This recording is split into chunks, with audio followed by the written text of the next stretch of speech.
I thought she chose to stay home until I saw her hesitate over a $60 decision. No rules, no control, just a quiet pause that didn't belong. And that's when I realized dependence doesn't show up loudly. It changes you silently. The moment I knew something was wrong, no one was arguing. No one raised their voice. There was no control, no tension, no visible problem. Just a simple question. Hey, is it okay if I get this? That doesn't sound like a problem. That's exactly what I thought. Until I saw the way she asked it. We were sitting in her kitchen. It was quiet. Late afternoon light coming through the window, nothing unusual. She was scrolling on her phone, stopped, looked at the screen for a second longer than normal, and then she said it. Not to me, to her husband. What was it about? Something small. A dress. Around $60. Not a big decision. Not something that should carry weight. But the way she held her phone, the way she paused before typing, it didn't feel like she was just asking. It felt like she was checking Checking what? if she was allowed. And that's the part that stayed with me. Because no one told her she couldn't buy it. There were no rules, no restrictions. But somehow, it still didn't feel like her decision. I didn't say anything at first. I just watched her. She sent the message, put the phone down, picked it up again. That small loop, waiting, checking, waiting again. And in that silence, something felt off. Not loud, not dramatic, just uncomfortable. What made it feel that way?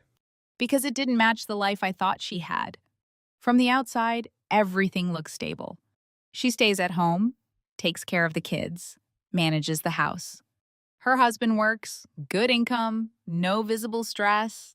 If you looked at them, you'd probably think, they're doing fine, maybe even better than most. But in that moment, I saw something else. Not fear, not frustration, but hesitation. A kind of quiet pause that doesn't belong in your own life. So it wasn't about the money. No, it was about the feeling behind it. Because when you have to pause before wanting something, you start questioning whether that want is even valid. And I remember thinking, when did this become normal? When did an adult woman, someone who runs a household, makes decisions every day, start needing confirmation for something this small? That's when something shifted for me. Not because of what she asked, but because of what it meant. She doesn't feel poor, but she doesn't feel free either. That's a heavy realization. It is. And the strange part? She didn't look unhappy. She didn't complain.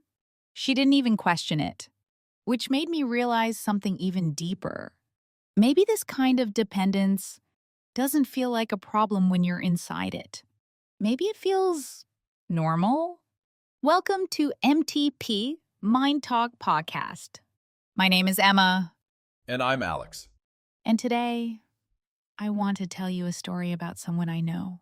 Not because it's extreme, but because it's subtle. And sometimes, the quiet things change us the most. Stay with me, because what I started to notice after that moment completely changed how I understand independence. That moment didn't leave me. And the more I paid attention to her life after that, the more I realized it wasn't just one moment. It was a pattern.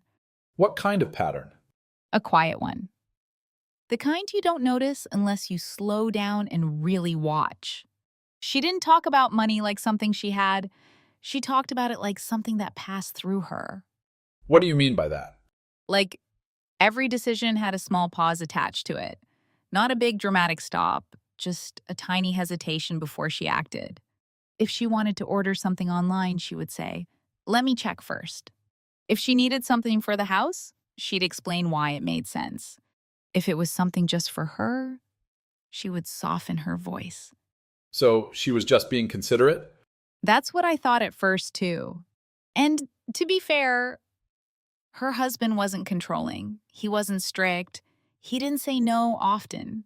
From everything I saw, he was a good provider, calm, responsible, supportive in the ways people usually recognize.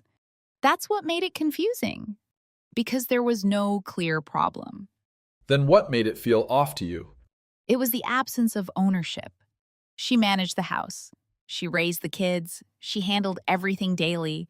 But when it came to money, she stepped back.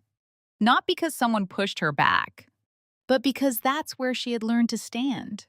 So there were no rules, but there was still a system. Exactly. No one said, "You can't spend," but everything still flowed through one direction. Income came in through him. Decisions felt like they belonged to him, even when he didn't actively take control. The structure itself created that feeling. And here's what I started to notice. It wasn't just about asking, it was about explaining. She didn't just say what she wanted, she justified it. Almost like she had to prove that her need made sense before it could exist. That sounds exhausting. It is. But the strange part is, she didn't call it exhausting. She called it normal. And that's where it got deeper for me. Because when something becomes normal, you stop questioning it. You don't ask, "Is this right?" You just ask, "Is this how things are supposed to be?" I remember asking her once casually, "Do you ever feel weird having to ask?" And she paused. Not long, just enough to notice. Then she smiled and said, "No, I mean, it's just how we do things." Did you believe her? In that moment, I think she believed herself, but something in the way she said it felt practiced.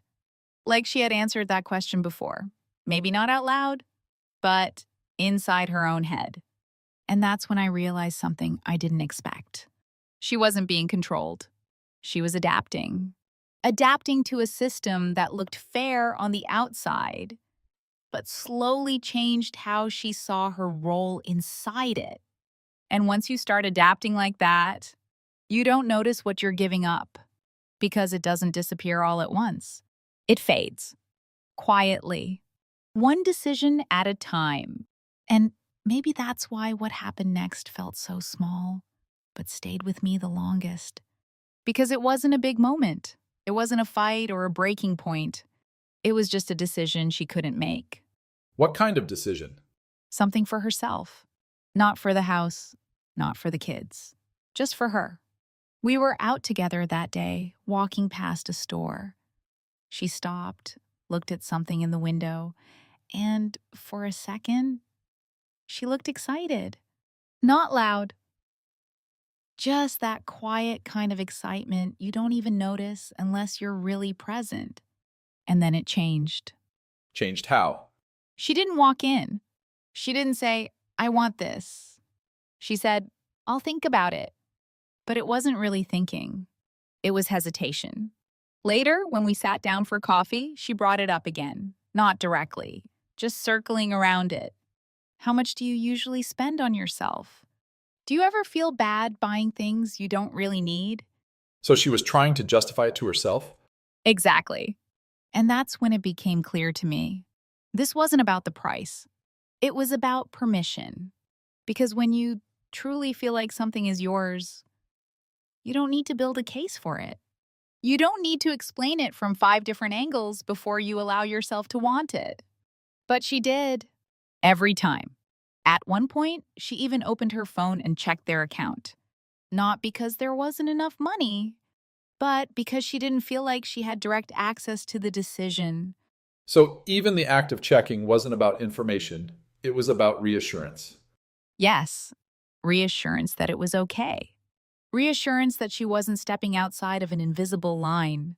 And here's the part that really stayed with me. She didn't say, "I can't buy it." She said, "Maybe I shouldn't." That's a big difference. It is. Because "I can't" comes from outside. But "I shouldn't," that comes from inside. And that's when something shifted in how I saw her situation. She wasn't being told what to do. She was slowly learning what not to do. And when that happens long enough, You don't just lose freedom in your actions, you lose clarity in your own needs. Because when every desire has to pass through doubt, it starts to feel less like a need and more like a mistake waiting to happen. And when I sat with that thought, that maybe I shouldn't, was coming from inside, not outside, I started to see something I hadn't seen before. Not about her, about the system she was living in. What do you mean? I used to think financial dependence was simple. Either someone controls you, or they don't. Either it's toxic, or it's fine. But her situation didn't fit into either of those. There was no control. But there was no real freedom either. And that's when something shifted in how I understood it. Dependence doesn't always feel like pressure. Sometimes it feels like comfort. Comfort? Yeah, because on the surface, everything is taken care of. You don't have to worry about income. You don't have to carry that stress. You don't have to make certain hard decisions. And for a while, that feels safe. But here's the part that's harder to notice. When you don't carry the responsibility, you slowly lose the authority Authority over what? over your own decisions, over what feels reasonable, over what you're allowed to want without questioning it. Because if you're not the one earning, even if no one says anything, you start adjusting your behavior. Not dramatically, just subtly. You think a little longer, you explain a little more, you ask a little softer. And over time, that changes something deeper. Not your situation, but your relationship with yourself. That sounds like it affects more than just money. Exactly. It affects how you trust your own judgment. Because when every decision feels like it needs validation, you stop relying on your own voice. And I think that's the part people don't talk about enough. We talk about financial support like it's just practical. But it's not just practical, it's psychological. Because money isn't just money, it's decision power. It's the ability to act without hesitation. It's the quiet confidence that what you choose is yours to choose. And when that's missing, even in a subtle way, you don't suddenly feel trapped. You just slowly feel smaller. Smaller? Yeah. Not in your role, not in what you do for others, but in how much space you feel allowed to take in your own life. And the hardest part? No one can point to a single moment and say, this is where it happened. Because it didn't happen all at once. It happened quietly, one adjustment at a time. And maybe that's why what happened after all of this didn't look dramatic from the outside. Because nothing broke, nothing exploded. But something inside her started to shift. What kind of shift? Not loud, not sudden, just awareness. She didn't wake up one day and say, this is wrong. She didn't confront her husband or make a big decision. Instead, she started noticing herself. Noticing what? The pauses, the hesitation, the way she filtered her own thoughts before speaking. She told me once, I don't think anyone is stopping me, but I still feel like I stop myself. And that line stayed with me because it's hard to fight something when it doesn't feel like it's coming from outside. So she didn't try to change everything. She started small, very small. Like what? She stopped explaining every little decision. Not completely, just less. Instead of asking, is this okay? She would say, I'm thinking of getting this. It sounds simple, but you could hear the difference. One is asking for approval. The other is expressing a decision. She also started asking different questions. Not, can I? But, why do I feel like I need to ask? That's a big shift. It is. Because once you start questioning the feeling, you can't unsee it anymore. She began having more open conversations with her husband, too. Not accusing, not emotional, just honest. Talking about how decisions felt, not just what decisions were made. And here's the interesting part: he wasn't defensive, he wasn't controlling. In many ways, he didn't even realize what was happening. So it really wasn't about him. Not in the way people usually think. This wasn't a story about someone taking power. It was a story about how power can slowly disappear when it's not clearly shared. And that realization didn't fix everything. It didn't suddenly make her independent. It didn't change the structure overnight. But it did something important. It made things visible. And once something becomes visible, you can start making conscious choices again. So what did she decide? She didn't make a big declaration. She didn't say, I need complete independence. She just said, I want to feel like my decisions belong to me again. And that's where her change started. Not from anger, not from conflict, but from clarity. Because in the end, nothing in her life looked broken. But she finally understood something had been quietly missing all along. And when I look back at her story now, I don't think it was ever about money. Yeah, it sounds deeper than that. It is, because money was just the surface. What was really changing was how she saw herself inside her own life. There's something quiet about dependence. It doesn't arrive with a clear moment. It doesn't announce itself. It just slowly reshapes your decisions until one day you hesitate in places you never used to. And that hesitation becomes normal. Exactly. And that's the part we don't question enough. We think independence is about big things: income, career, status. But sometimes it's about something much smaller: the ability to choose without explaining yourself. If you take one thing from this story, let it be this: independence is not about doing everything alone. It's about feeling that your decisions belong to you. And if you ever notice yourself pausing, over explaining, or shrinking your own needs, don't ignore it. That's not weakness, that's a signal. Here's the truth I learned from her: when you slowly stop trusting your own decisions, you don't just lose control over money, you lose connection with yourself. So what should people actually do with that? Start small. Pay attention to your hesitation. Ask yourself, why do I feel like I need permission here? Have honest conversations, not to blame, but to understand. And most importantly, rebuild that quiet trust in your own voice. Because once you hear it clearly again, everything starts to shift. Now, I'm really curious about you.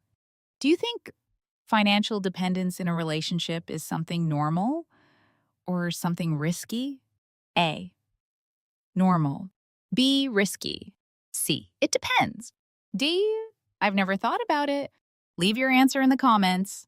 I read them, and I'd love to hear your perspective. Yeah, your story might help someone else see their own situation more clearly. And if this episode made you think, even just a little, don't forget to subscribe to MTP, Mind Talk Podcast, to support the channel and help us keep creating more real, honest conversations like this. We'll see you in the next episode. Take care, and don't ignore the quiet signals in your life.